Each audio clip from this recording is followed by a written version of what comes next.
అందరికీ. మేము ఏడికి వచ్చినాం అనుకుంటున్నారా? మేమైతే మా మమ్మీ వాళ్ళ ఇంటికి వచ్చినాము. ఎందుకంటే ఇప్పుడు నాకు 9 months కదా. ఇక మా మమ్మీ నాకు చెవులు కుట్టిస్తా అని తీసుకొచ్చింది ఇడికి. ఇక మేము ఇడికి రాగానే ఆంటీ అయితే నాకు డాట్స్ పెడుతుంది చెవులకి. ఇక కమ్మలు కరెక్ట్ వస్తున్నాయా, స్ట్రైట్గా వస్తున్నాయా అని చూడ్డానికని డాట్స్ పెట్టింది. ఇక డాట్స్ పెట్టిన తర్వాత నాకు చెవులు కుడతాను స్టార్ట్ చేస్తున్నారు. ఇంకా మా డాడీ అయితే నా వెనుకనే కూర్చుండులా. ఇక తర్వాత నేను ఏడుస్తుంటే బాధతో బయటకు పోయిండు, దూరం పోయిండు నేను ఏడుస్తుంటే. ఇక నాకైతే చెవులు కుట్టు స్టార్ట్ చేసిర్రు. ఫుల్ అంటే ఫుల్ నొప్పి పెట్టిందల్లా. నేనైతే మస్తు ఏడ్చిన. ఇంజెక్షన్ ఇస్తే ఎట్లుంటుంది అంతే నొప్పి పెట్టిందల్లా. అయినా ఇంకా మా మమ్మీ ఎంత భయపడుకుంటైనా నన్ను గట్టిగా పట్టుకొని కూర్చొని నాకు చెవులు కుట్టించింది. ఇంకా మా మమ్మ అయితే ఫస్ట్ గన్ షాట్తోనే కుట్టిద్దామనుకుంది.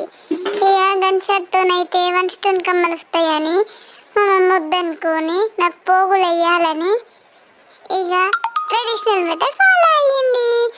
ఈ అంకుల్ అయితే మాకు తెలిసిన అంకులు. మా మమ్మీకి మా పిన్నికి చిన్నప్పుడు ఆయననే కుట్టిండంట. ఈ అంకుల్ మంచిగా కుడతాడని మళ్ళీ మేము ఆయన దగ్గరికి పోయినాము. ఇంకా నన్ను అయితే మస్తు మంది పట్టుకున్నారు. మా మామ, మా తాతమ్మ అందరు ఆడిపించినారు. అయినా నేను ఇన్లేని వాళ్ళ. ఎందుకంటే నాకు ఫుల్ నొప్పి పెట్టింది. ఏడింట చెప్పు. కానీ చెవులు నొప్పి పెడితే నొప్పి పెట్టినాయి, కానీ ఆ చెవులు కుట్టుకున్న తర్వాత నేను ఎంత క్యూట్గా ఉన్నా తెలుసా. నేనైతే ఊకే అద్దంలో నేను చూసుకుంటా ఫుల్ నవ్వుకున్నా. నేనైతే చాలా మంచిగా క్యూట్గా కనిపిస్తున్నా. ఇంకా మీరే చూసి చెప్పుర్రి నా చెవులు క్యూట్గా ఉన్నాయా, నా పోగులు బాగున్నాయా లేదా అని. ఇంకా నాకు చెవులు కుట్టేటప్పుడే నొప్పి పెట్టినాయి. ఇక చెవులు కుట్టుడు అయిపోయిన తర్వాత నేనైతే మంచిగా ఆడుకున్నా. ఇంకేడవనే లేదు, మంచిగా ఆడుకున్నా, మంచిగా ఉన్నా. కానీ ఇంకా సీమ్ పోసే వస్తువులు ఒక్కటి నేను తినలేను, మా మమ్మీ కూడా తింటలేదు.